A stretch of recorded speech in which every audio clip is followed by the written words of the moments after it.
This is Pro Wrestling INDIEstrated, a love letter to independent professional wrestling from Pro Wrestling Illustrated magazine. I'm one of your hosts, PWI Editor-in-Chief Kevin McElvaney, joined as always by the Good Witch, the Conduit of Karma, the Divine Darling, there's a fourth name now and I forgot it yet again, Kaia McKenna. Kaia, how's it going?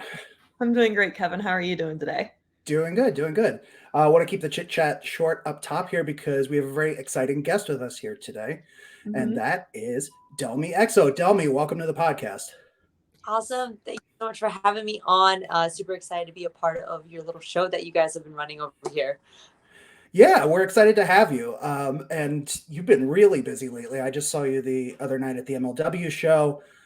You were overseas for a bit, but the big thing you're focused on right now is the Pro Wrestling Grind 2-year anniversary show, and you're a co-owner of Grind. Maybe we'll talk a little bit about the history behind it, but the first thing is first. You have this big match coming up on the 27th of October, and that's against Gary J. So that's, you know, you've definitely faced some hard hitters. I remember Kaia and I were talking about last year at the Restival. You had that match with Emi Sakura. You know, so you're no stranger to hard hitting matches. But Gary J is. Whew, how are you feeling going into this match? Hands like bricks. Yeah, it's definitely a level up. Gary J is one of the top dogs when it comes to hard hitters. He's definitely in there for a name you want to bring in, which is why we have worked with him in the past. And I do think that, you know, with Pro Wrestling Grind, I don't want to just be one of the people who sits on the sideline as a co-owner. I do want to put my money where my mouth is and show that I can hang just as well with the best of them. And I will be getting in the ring with him. I'm so excited to, you know, kind of take what he does and try to match his intensity. Let's see if I can do it. I believe in myself, so now I just got to practice it.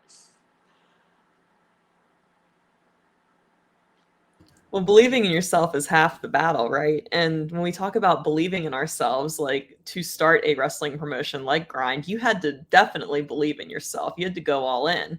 What was the thought process? Like, what kind of inspired you to start Grind or to be a part of it? And then how did you get from the start to where we are today?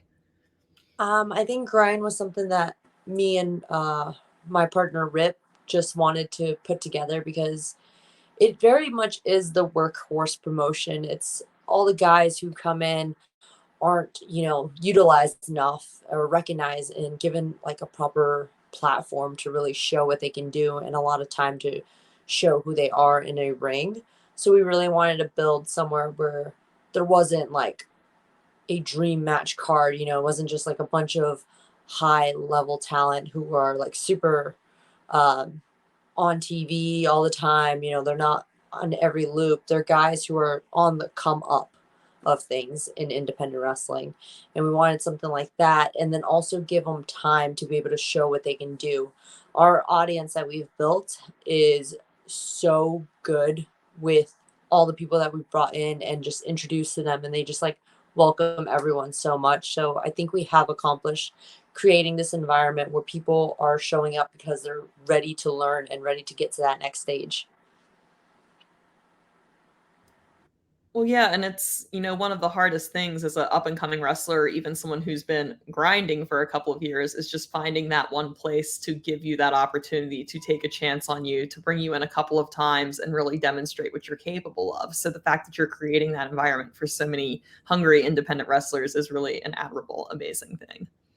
Yeah, there was a bunch of promoters when I was coming up with my sister Ashley Vox, who definitely took that leap of faith on us. And I feel like Pro Wrestling Grind for me is something that is a way of me thanking wrestling and giving back to this business that really set me up for success so early on. I know not everyone gets that opportunity, and I really just want to give back and put that out there into the universe for other wrestlers.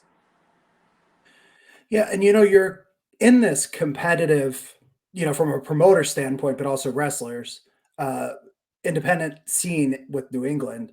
Just there's a lot going on. You know, you've been a part of a lot of the big promotions up there, Mhm. and you are entering the fray with this. And I think another way that Grind stands out is sort of like the branding of it and the positioning of it, right? Because it has I mean, right down to the Twitter handle, Grind Puro. So it's, kind of got like the Japanese spirit behind it. And of course, you've been to Japan. Is Rip in Japan now? I think. Did I He see is that? right now. He's touring for 3 months with Kyushu Pro Wrestling, which is Tajiri's company over in Fukuoka. Um, I do miss him. But it's such a huge thing to go over there and do that. And that company in particular has offered, I know wrestlers from Europe as well, but like an opportunity to get over there and do that. And of course, you had expressed interest even at the MLW press scrum of going back at some point. Um, is there interest in maybe bringing more people over in the future? I know obviously that's an expensive thing to do, among other issues with that.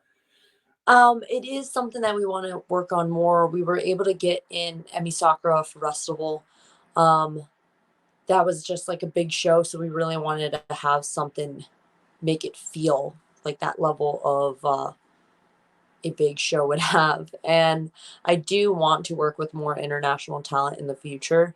I think for year two, our sophomore year, we kind of just wanted to play it safe in a way where we set up all our guys on the roster for, something more for the following year. We didn't want to like overstep and kind of shoot ourselves in the foot by taking on too much. So it was really more so of like practice and this is what we do for a second year instead of putting too much on our plate and then not being able to deliver. So year three, we're definitely going to be jumping more into working with international talent, trying to send our guys over and really working on building a bridge to different places.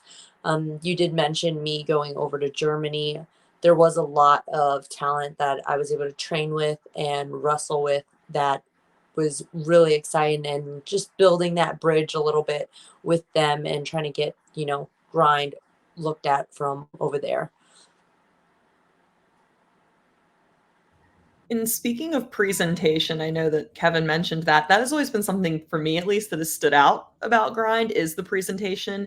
It feels so big when you go there because you have the guardrails, you have ring skirts, you have turnbuckle covers, you have the coolest entrance I've seen on the indies in a while. And it feels like a big deal. And I think that helps the fans treat it like a big deal. And why is that? What is the importance of that, or the significance of having your branding so cohesive and so present during your shows? Um, Thank you for noticing that. uh, yeah, it's something that Rip was very much all into. I remember our first show, we couldn't find where to purchase barricades from because, steel was such like a hot commodity. It was super expensive.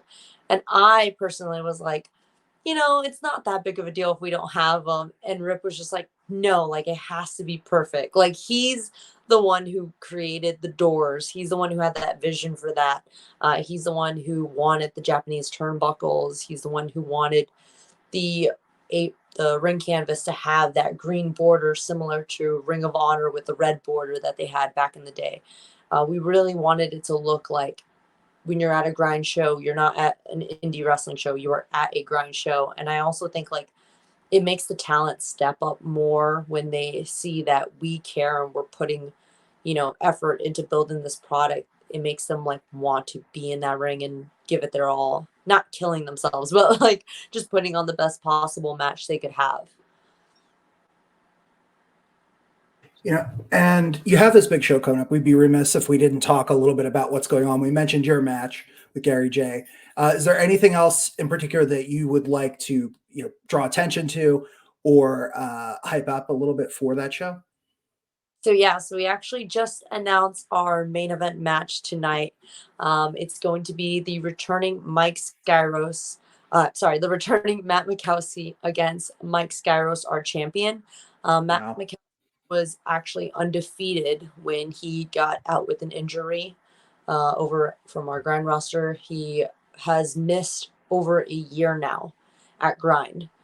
So him coming back and getting a title opportunity, I'm super excited to see just how hungry and determined he is to prove that he should have been the first ever grind grand champion. I think if he didn't get injured back in the summer last year, that he would have definitely been the guy to hold the title first. Skyros is going to have his work cut out for him, So I'm excited to see him get kicked a little. I want to see him get kicked hard.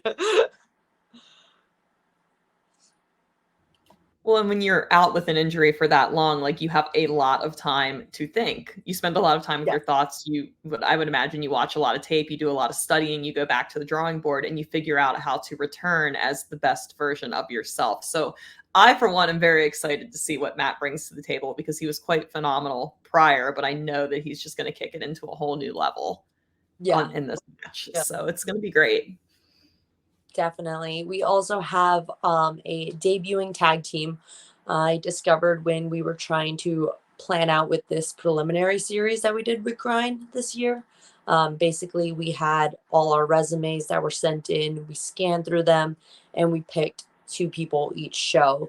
2 of the people who did come across, they were Ridgefield Park um, guys who were wrestling on every small show there. And I just really appreciated their heart that I would see in their matches. I could tell they were guys who were super hungry. One of the guys who got to debut on the first time, his friend rode with him. And then the second time that they switched, his friend rode with him. So Abid Aranez was the first guy we picked. Joe Cruel rode with him down just to help out, for no other reason. Then we switched and we had Joe Cruel come in, but Abid still rode down with him. And I thought that was so cool to see them supporting each other and them wanting to like genuinely like be invested in each other's careers. They're going to be teaming up. Their team name is Memory Museum against Main Event, who is our definitive tag team over in Grind right now. They're one of the best in the Northeast, and I'm excited to see that crossover. It's a first time ever matchup, so it's going to be phenomenal. And this is going to be a big show. Could you talk a little bit about people who might want to attend in person versus people who would want to be able to maybe watch it later on? Like, what are the options there? Yeah, so if you would like to get your tickets now, you can head over to Grind Celebration ii.eventbrite.com. The ticket link is in all of our social medias over there. It's October 27th. It's a Friday in East Hampton, Massachusetts. We're going to be at the world famous Pulaski Club. And then if you want to stream it, we will have it available about a week later over on iwtv.live. That's awesome that people can just catch it on IWTV. Streaming has really changed the game, especially It like if you're starting a promotion, putting your product in front of people, like has. crazy. Remember the days when IWTV wasn't a thing, and I would Mhm. just have matches that I never got to see again, or really fun. Here, record this for me. Can you record this for me? Yeah, Yeah. you record a match, just have your friends record it on your Yeah. iPhone, and even then, like I can't complain because there was a time before that, but now it's just like everyone has an opportunity to be seen and to have a following because they can easily find you on IWTV or Mhm. you or Fight or there's so many different options now for fans to be able to watch wrestling, and I think it's great to be a fan right now. Absolutely. Spoiled for choice, I always say. Yeah. And No more tape it's trading. exactly. And it's cool too because obviously anyone who's local and able to do so would highly recommend and go out and see the show live because it's going to be a great one. And then you can always watch the replay a week later. But you know, I had another question there and I think I lost it. But Kaia, I wanted to see if you had anything else to ask our guests because I know there are some social media handles to be plugged, maybe some other events coming up. But again, just in the meantime, want to urge everyone to definitely check this show out. Kaia, to you. I don't know if I have any more questions, but I do just want to say I'm so proud of you because if I remember correctly, you had one of your first shows at Restival about 2 years ago, and it was just getting off the ground around that time. And that you guys have stayed the course and you've stuck with it and you've built this incredible product. It's just so awesome. And it's a testament to the hard work you've put in. So, congratulations on 2 years. It's not an easy feat, especially in a very saturated independent wrestling market. Thank you so much. Everyone says that year 2 is like the sophomore year, it's the worst. The sequel is always the bad thing. So having stayed the course, thank you so much for recognizing that. And Yeah. yeah, here's to many more. I mean, think about how many promotions over the past 2 years have come and gone, and you Just guys are about to still say going that. strong. Yeah. So keep at it. Just keep getting after it. Thank you. Yeah. All right. So, is there anything else you want to promote before listing off the social handles and stuff? Any other events, shows you're on that you want to talk about, or do you want to keep the focus on the anniversary show? Well, if you do want to support me and Rip, the owners of Grind, you can go ahead and subscribe to Kyushu Pro Wrestling and give them a follow on Twitter. That's where Rip is currently at right now. He's been killing it over there in Japan. He's actually training right now, training every day, training his little heart out. And if you want to follow me, you can follow MLW and watch them over on Fight TV. I will be fighting there again in November over in New York. So definitely check that out for more information on that on their Twitter. And then if you want to just support Pro Wrestling Grind, you can go ahead by checking out our shows. Our entire catalog is on IWTV, or you can go ahead and subscribe to our YouTube channel. We are putting out matches consistently weekly now. So about 2 matches every week we'll be posting. That's good. That's very important to do that and reach people in all these different ways. Delmi, I want to thank you so much for joining us here today.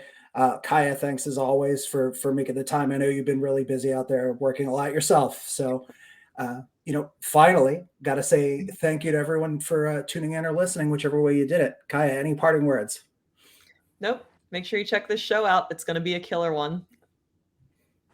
Definitely.